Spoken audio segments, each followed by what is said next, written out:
வடி கொடுத்து அடி வாங்குறதே தமிழக பாஜக தலைவர் அண்ணாமலைக்கு வாடிக்கையா போயிடுச்சு.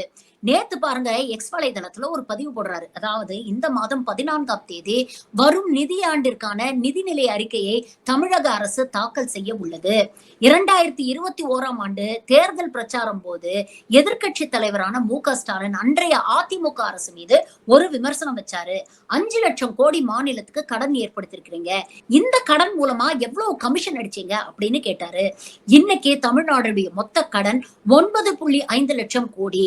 அப்போ இந்த கடன்ல திமுக எவ்வளவு கமிஷன் அடிச்சிருக்கு அப்படின்னு ஒரு கேள்வியை கேட்டாரு.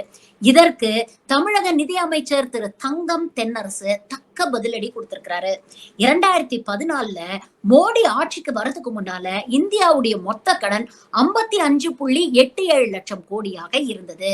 இன்றைய தேதிக்கு மோடி 10 ஆண்டுக்கு மேல ஆட்சி நடத்தினதுக்கு அப்புறம் இந்தியாவுடைய மொத்த கடன் எவ்வளவு தெரியுமா? 181.74 கோடி. கிட்டத்தட்ட 3 மடங்கு அதிகம். அப்போ இந்த பணத்துல மோடி எவ்வளவு கமிஷன் அடிச்சாரு அண்ணாமலை அப்படின்னு ஒரு கேள்வியை கேட்டிருக்கிறாரு. இதற்கு தான் சொன்னேன், வடி கொடுத்து அடி வாங்குறதே அண்ணாமலைக்கு வாடிக்கையா போச்சு.